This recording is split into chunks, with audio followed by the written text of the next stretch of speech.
Voilà l'album photo des 9 secrétaires généraux de l'ONU. Ouais, c'est précis. Alors, Kofi Annan, Ban Ki-moon, Antonio Guterres... Ok, mais regardez bien, y a rien qui vous choque?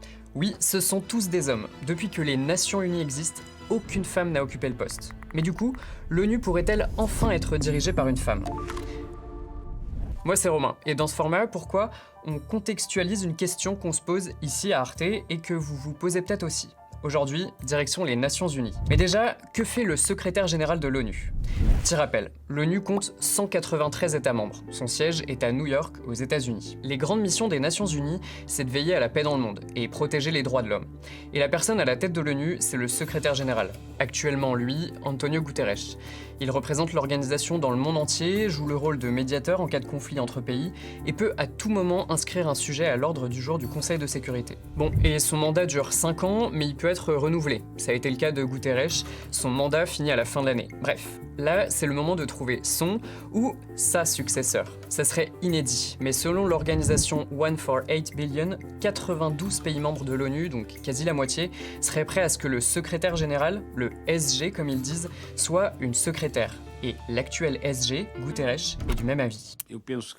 Je pense qu'il est grand temps que les Nations Unies, tout comme les grandes puissances mondiales, soient dirigées par des femmes. Je n'ai aucun doute là-dessus. Ok, mais pourquoi on en est encore là en 2026? Pourquoi aucune femme n'a été à la tête de l'ONU? Bah déjà, parce qu'on vit dans un système patriarcal, où les hommes détiennent davantage de pouvoir que les femmes. Et l'ONU n'y échappe pas. En fait, pour être nommé secrétaire général, il faut être compétent, certes, mais aussi connu, apprécié par ses pairs, et en l'occurrence, ce sont souvent des hommes. Tout cet aspect, plus informel, n'est pas négligeable selon ce spécialiste. Il y a beaucoup de règles tacites qui ne sont pas tout à fait claires.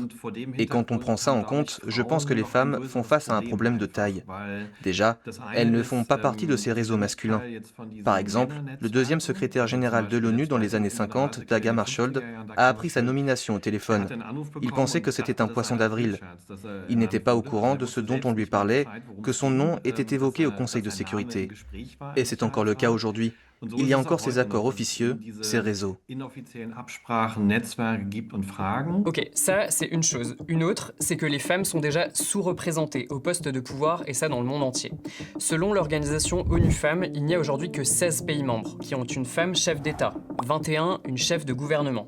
Et si on prend les parlements de chaque pays, en moyenne, un quart des élus sont des femmes. Bref, on est encore loin de la parité. Sauf que si on revient au poste de secrétaire général de l'ONU, souvent les candidats ont déjà exercé des fonctions politiques dans leur propre pays, président, député, etc. C'est donc plus difficile pour les femmes d'être proposées en tant que candidates au poste de secrétaire général. Mais ça change, elles sont de plus en plus à l'être. Cette année par exemple, elles sont 4 sur les 7 candidats. La plupart viennent d'Amérique centrale et du Sud. Oui, parce que la région dont vient le ou la future secrétaire générale est importante. C'est informel, mais la tradition veut qu'à chaque mandat, ça tourne. Et a priori cette année, le ou la nommée viendra de cette région du monde.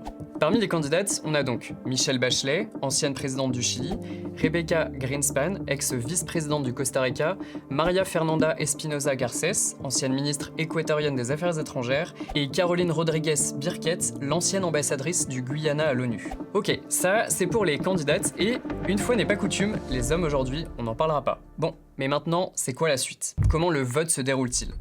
Déjà, il faut rappeler que ces candidates et candidats ont été proposés par certains des 193 États membres de l'ONU. Depuis 2015, les personnes en lice pour le poste participent à une sorte de grand entretien d'embauche, les dialogues interactifs. Ce sont des échanges avec l'Assemblée générale de l'ONU et des membres de la société civile, diffusés sur Internet. Puis, le Conseil de sécurité entre en scène. Ces 15 membres, dont les 5 P, les 5 permanents, les États-Unis, le Royaume-Uni, la France, la Chine, la Russie, organise plusieurs tours de vote, informels, pour faire émerger un candidat, ou une candidate.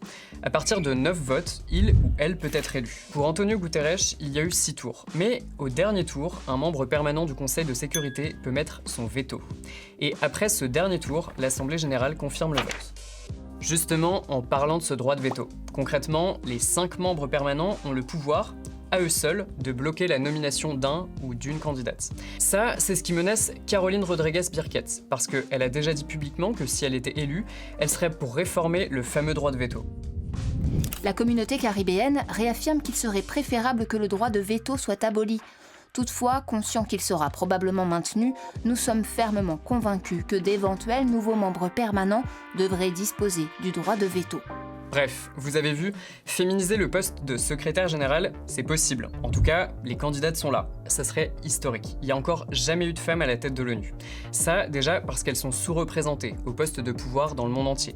Sauf que c'est souvent un prérequis pour candidater au poste de secrétaire général. Et puis, quand elles sont candidates, il faut qu'elles fassent l'unanimité dans un milieu très masculin. Il faut notamment qu'elles ne soient pas bloquées par l'un des 5 pays à avoir un droit de veto. Et aujourd'hui, ils sont tous dirigés par des hommes. En tout cas, on connaîtra le ou la future secrétaire générale d'ici la fin de l'année. Vous, dites-nous ce que vous en pensez. À plus.